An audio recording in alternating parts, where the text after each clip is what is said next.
বিশেষ অনুরোধ, আমাদের চ্যানেল ব্ল্যাক ইনভেনশন মুভিজকে সাবস্ক্রাইব করুন, কারণ আপনাদের সহযোগিতা এবং ভালোবাসা আমাদের জন্য একান্তই কাম্য।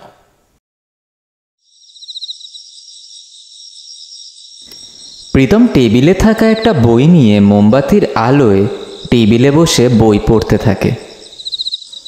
বই পড়তে পড়তে হঠাৎ প্রীতমের চোখ লেগে যায় এবং সে চেয়ারেই শুয়ে পড়ে, ঘুম দেয়।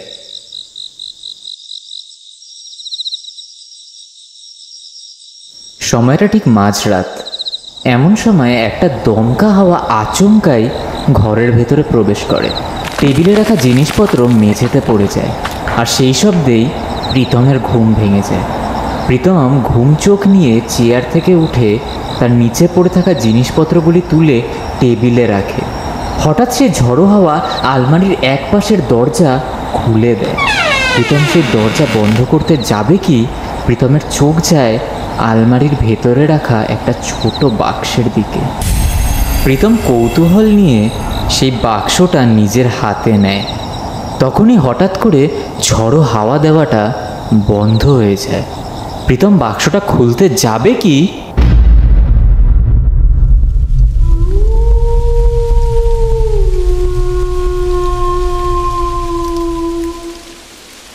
Black Invention.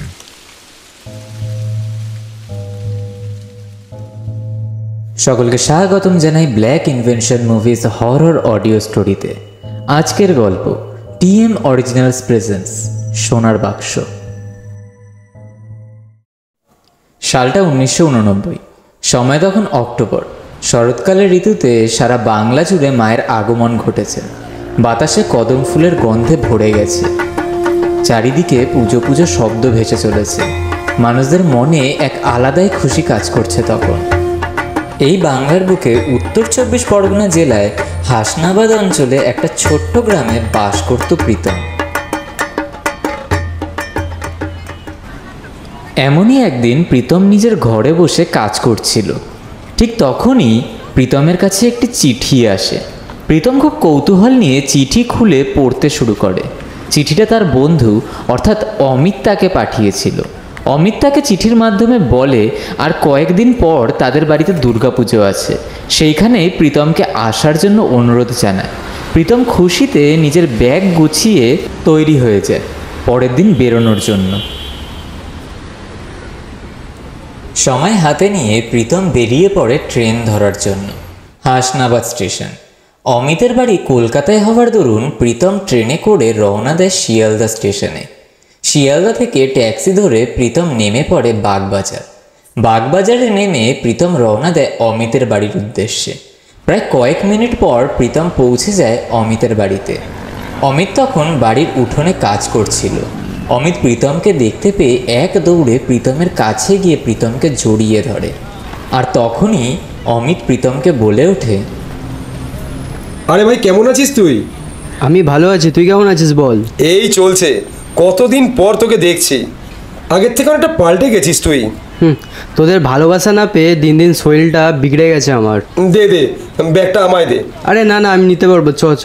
আরে দে তো, এখন তুই আমাদের বাড়ির অতিথি, তোকে এত চাপ নিতে হবে না। দে ব্যাগগুলো। এরপর প্রীতম প্রবেশ করে তাদের বাড়িতে। বাড়ির সকল সদস্যের সাথে আলাপ করে, বড়দের কাছে গিয়ে প্রণাম নেয় আর ছোটদেরকে আদর করে প্রীতম। সব কিছুই ঠিক চলছিল। দুপুরের খাওয়ার সেরে অমিত ও প্রীতম বাড়ির ছাদে বসে গল্প করে। প্রীতম বলে,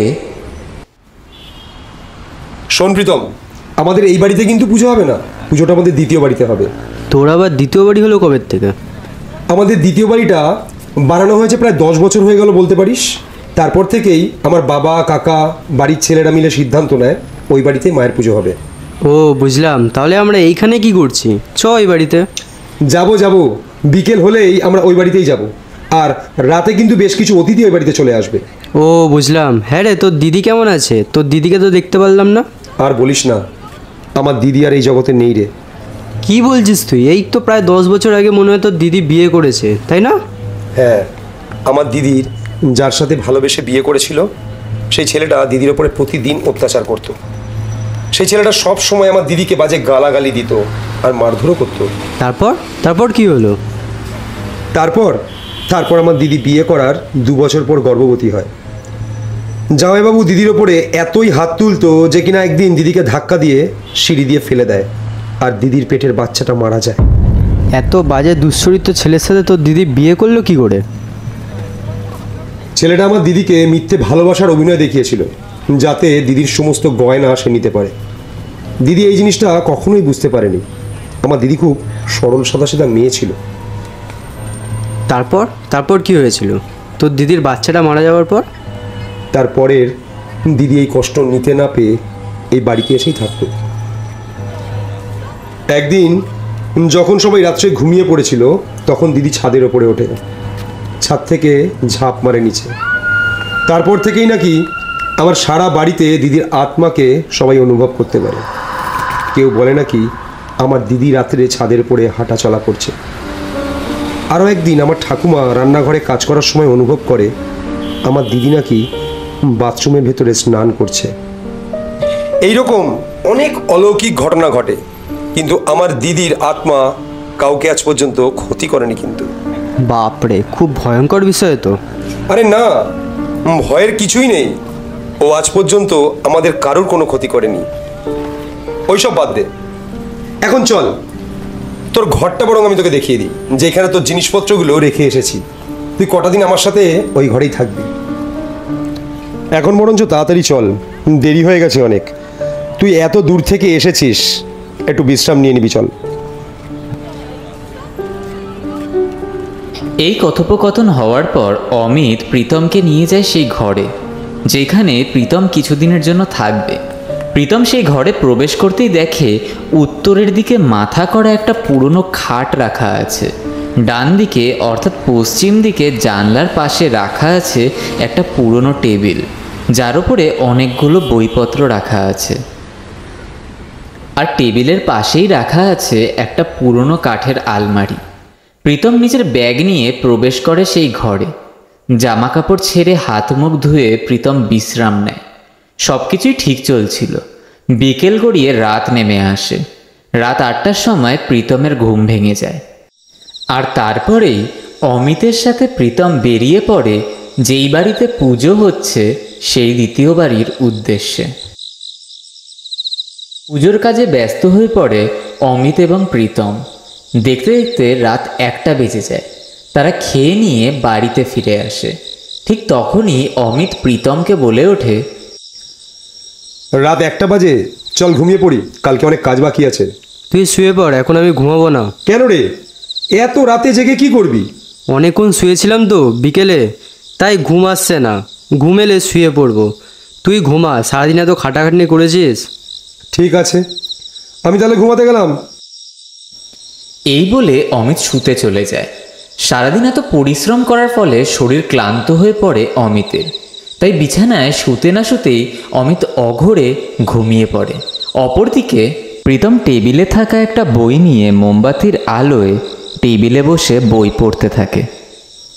বই পড়তে পড়তে হঠাৎ প্রীতমের চোখ লেগে যায় এবং সে চেয়ারেই শুয়ে পড়ে, ঘুম দেয়।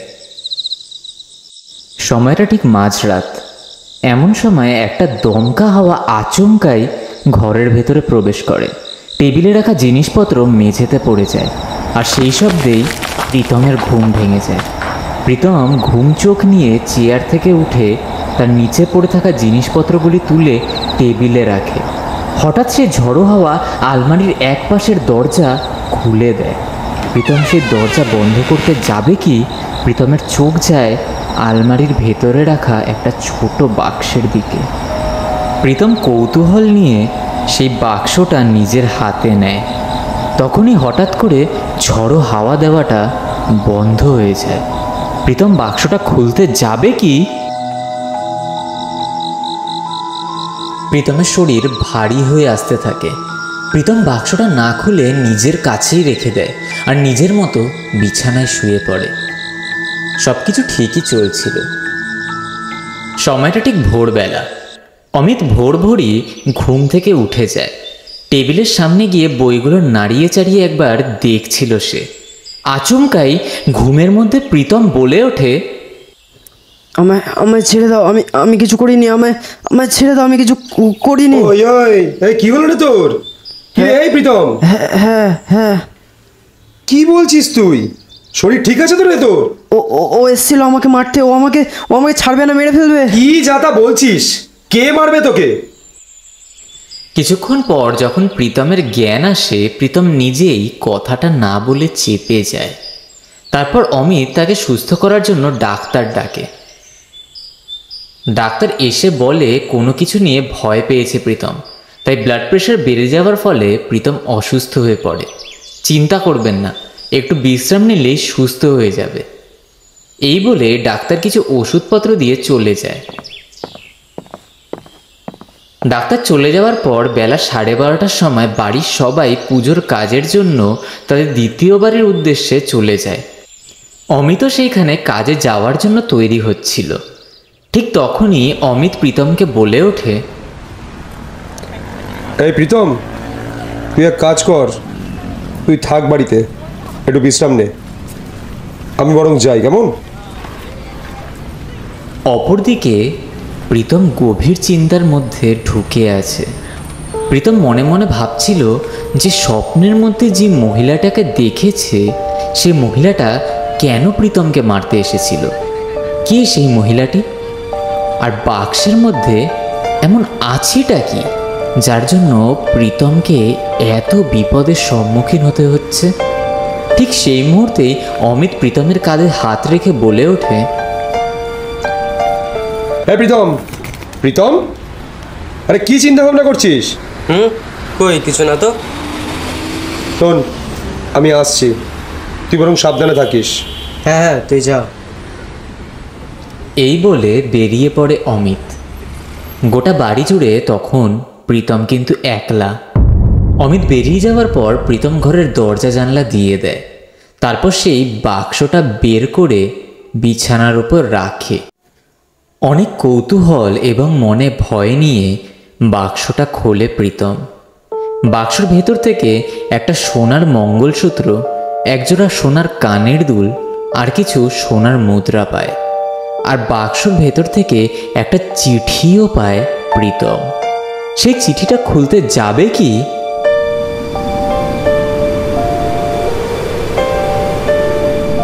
হঠাৎ একটা ঝড়ো হাওয়া এসে প্রবেশ করে ঘরের ভেতরে। চারিদিকে দরজা জানলা যেন খুলে যায়। প্রীতম বুঝে উঠতে পারছিল না তার সাথে কি হচ্ছে। হঠাৎ প্রীতমের চোখ যায় ঘরের দরজার দিকে। প্রীতম দেখে একটা লাল বেনারসি শাড়ি পরে একটা সুন্দর মহিলা তার চোখের সামনে উপস্থিত হয়েছে। তার শরীর যেন জড়ানো আছে সোনার গহনার দ্বারা। আচমকাই সারা ঘরের ভেতরে আতরের গন্ধ যেন ছড়িয়ে পড়ে। মহিলাটির চোখ দুটো ক্রমশ প্রীতমকে আকর্ষণ করে চলেছে। প্রীতম সেই মুহূর্তে নিজের মধ্যে আর থাকতে পারে না। কিছু মিনিট পর সেই মহিলাটা প্রীতমের দিকে এগিয়ে আসতে থাকে। আচমকাই প্রীতমের গলা চেপে ধরে সেই মহিলাটি। শূন্যে ভেসে ওঠে প্রীতম। প্রীতম যন্ত্রণায় ছটফট করতে শুরু করে। প্রীতমের গলা ধরে সেই মহিলাটি তাকে পেছনের দিকে ছুঁড়ে ফেলে দেয়। ছিটকে গিয়ে পড়ে ঘরের মেঝেতে। তার পাঁজরে এতই জোরে লাগে যে সে অজ্ঞান হয়ে যায়।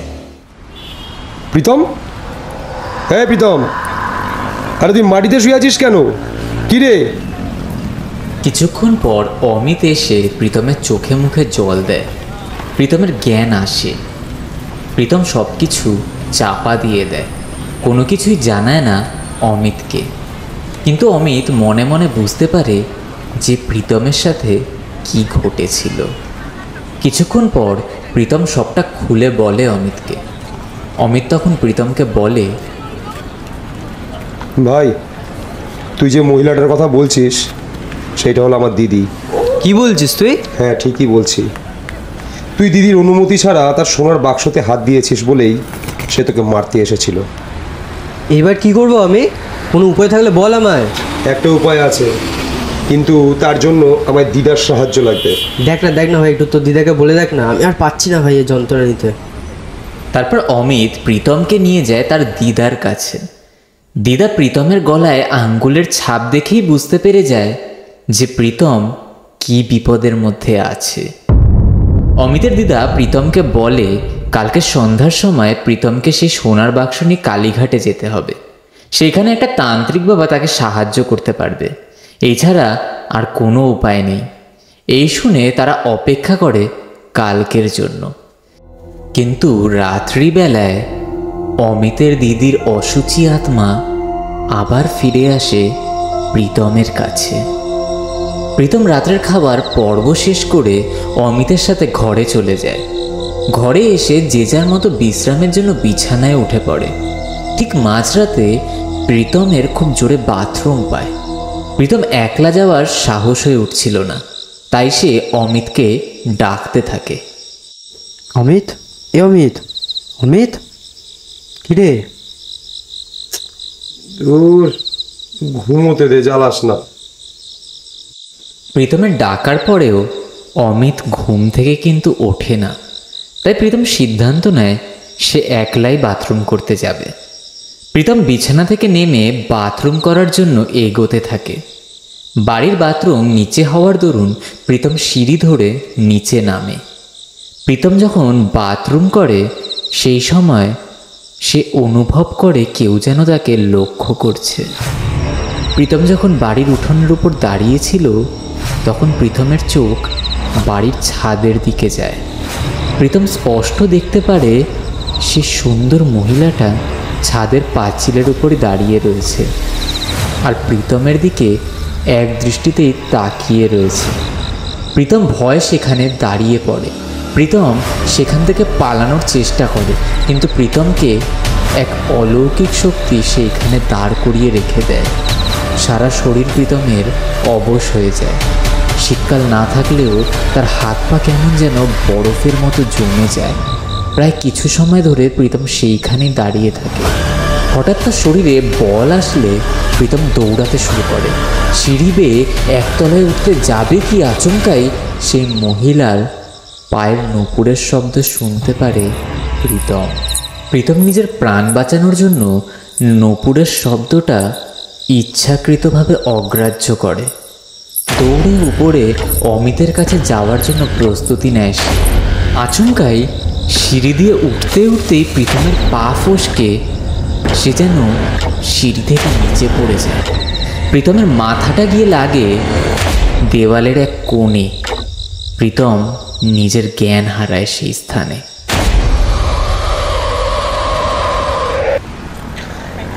এই প্রীতম, তোর হলো কিভাবে এই সমস্ত? আর তোর মাথার থেকে তো অনেক রক্ত বেরোচ্ছে। ইস! অমিতের গলার শব্দ পেয়ে প্রীতমের জ্ঞান আসে। প্রীতম চোখ খুলে দেখে সে বিছানার উপরে শুয়ে আছে। প্রীতমকে চারিপাশ দিয়ে ঘিরে দাঁড়িয়ে আছে বাড়ির সকল সদস্য। প্রীতম অমিতের হাত ধরে হাঁপাতে হাঁপাতে বলে ওঠে, ভাই ভাই আমি বাঁচা, ভাই আমায় মেরে ফেলবে, ভাই সে মহিলাটা আমায় মেরে ফেলবে। আমি আছি তোর পাশে, তোর কোনো ক্ষতি হতে দেব না। আজকেই বিকেলে যাব সেই তান্ত্রিকের কাছে। কিছুক্ষণ পর অমিতের দিদা আসে। হাতে তার গঙ্গার জল। গঙ্গার জলটি হাতে নিয়ে ভগবানের নাম করে প্রীতমের সারা শরীরে ছিটিয়ে দেয় অমিতের দিদা। প্রীতমের ভয় অস্বস্তিমূলক আচরণ বন্ধ হয়ে যায় এবং প্রীতম চোখ বন্ধ করে শুয়ে পড়ে। প্রীতম ঘুম থেকে উঠে খাওয়া দাওয়া করে জামা কাপড় পরে তৈরি হয়ে যায়। তার সাথে অমিতও তৈরি হয়। দুইজন মিলে সেই সোনার বাক্সটাকে ভালো করে যত্ন সহকারে নিয়ে গাড়ি ধরে রওনা দেয় কালীঘাটের উদ্দেশ্যে। ঘণ্টাখানিকের মধ্যে তারা দুইজন প্রবেশ করে কালীঘাটে। গাড়ি থেকে নেমে তারা দুইজনে প্রবেশ করে কালী মন্দিরের ভেতরে। সেখানে ঢাকের আর ঘণ্টার শব্দে পুরোহিতেরা মায়ের পুজো করছে আর নাচ গান করছে। পুজো শেষ হতে রাত্রি 8টা বেজে যায়। তারপরে মন্দিরে প্রবেশ করে সেই নামকরা তান্ত্রিক আত্মারাম ব্রহ্মচারী। তিনি প্রবেশ করতে না করতে প্রীতমের হাতে বাক্সর দিকে চোখ যায় তার। তিনি প্রীতমকে আলাদা করে একটা বন্ধ ঘরে ডাকে। প্রীতম যায় সেই বাক্সটাকে নিয়ে, সমস্ত কিছু খুলে বলে। প্রীতমের সব কথা শোনার পর অমিতকে ডাকে সেই তান্ত্রিক। তোমার নাম অমিত? হ্যাঁ বাবা। তোমার দিদির অশুচি আত্মা এই সব কাজ করছে। তোমার দিদির আত্মা অনেক দিন ধরেই নিজের সোনার বাক্সকে রক্ষা করছিল। তোমার বন্ধু সেই সোনার বাক্সে হাত দিয়েছে বলে তোমার দিদির আত্মা তোমার বন্ধুকে মারার জন্য তার পেছনে পড়ে রয়েছে। বাবা আপনি রক্ষা করুন আমার বন্ধুকে, যাতে কোনো বিপদ না আসে ওর। ঠিক আছে, তাই হবে, কিন্তু তার আগে আমায় যজ্ঞ করতে হবে। আপনি যেভাবে হোক আমার বন্ধুকে বাঁচিয়ে নিন। এরপর সেই তান্ত্রিক যজ্ঞ করতে বসে আর সেই সোনার বাক্সটাকে লাল কাপড় দিয়ে বেঁধে ফেলে। অনেকক্ষণ ধরে যজ্ঞ চলে। যজ্ঞ শেষ হওয়ার পর সেই তান্ত্রিক প্রীতমকে বলে ওঠে, তুমি এই সোনার বাক্সটা নিয়ে গঙ্গার জলে ভাসিয়ে দিয়ে আসো, তবেই তুমি রক্ষা পাবে। আর কিছু করতে হবে না তো? আমার কোনো আর ক্ষতি হবে না তো? এইবারই তো তোমার বড় পরীক্ষা বাবা। এই বাক্সটা ফেলার আগে পর্যন্ত তোমায় অনেক কিছু সহ্য করতে হবে। তোমায় এই বিপদ থেকে আমরা আর কেউ রক্ষা করতে পারবো না। মানে তুমি যখন বাক্সটা খুলেছিলে তখন তুমি একলাই ছিলে, তাই বাক্সটা একলাই গঙ্গার জলে ভাসাতে হবে। কিন্তু একটা জিনিস মাথায় রাখবে, সেই অশুচি আত্মা আসবে তোমার রাস্তায় বাধা দিতে।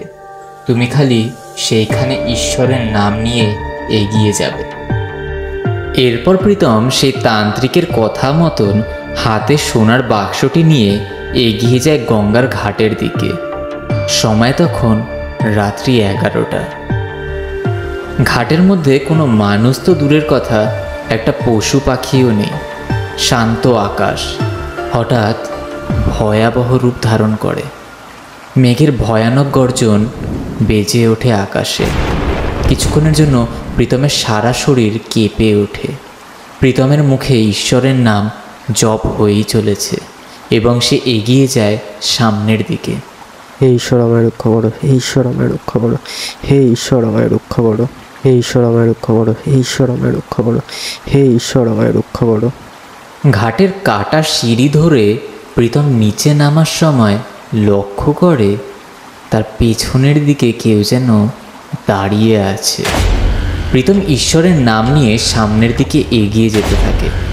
আচমকাই একটা ভয়ানক মহিলার গলায় চিৎকারের শব্দে পেছনে ফিরে তাকায় প্রীতম ভয়ে হাতের মধ্যে থাকা সোনার বাক্সটা নিচে ফেলে দেয়। আচমকাই সেই মহিলা প্রীতমের চোখের সামনে চলে আসে। প্রীতমের গলা চেপে ধরে সেই মহিলাটি। প্রীতম ছটপট করতে করতে নিজের শরীর ছেড়ে দেয়। প্রীতমের সারা শরীরের চামড়া আস্তে আস্তে পচে যেতে শুরু করে। প্রীতম একবার সাহস করে ঈশ্বরের নাম নেয়। আচমকাই সেই অশুচি আত্মা প্রীতমের গলা ছেড়ে দেয়। প্রীতম সোনার বাক্সটা তুলে সামনের গঙ্গার মধ্যে ঝাঁপ দেয়। আর সেই অশুচি আত্মা চিৎকার করে কেমন করে যেন আকাশের মধ্যে বিলীন হয়ে যায়।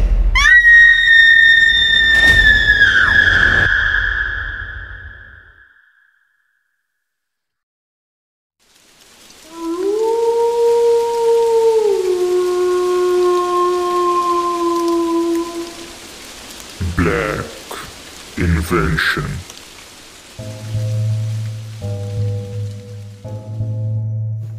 নমস্কার বন্ধুরা, গল্পটি ভালো লেগে থাকলে অবশ্যই লাইক, কমেন্ট এবং সাবস্ক্রাইবের মাধ্যম দ্বারা জানাবেন। কোনো ভুল ত্রুটি হলে তা ধরিয়েও দেবেন। দেখা হচ্ছে আবারও শনিবার ঠিক রাত 11টা 11।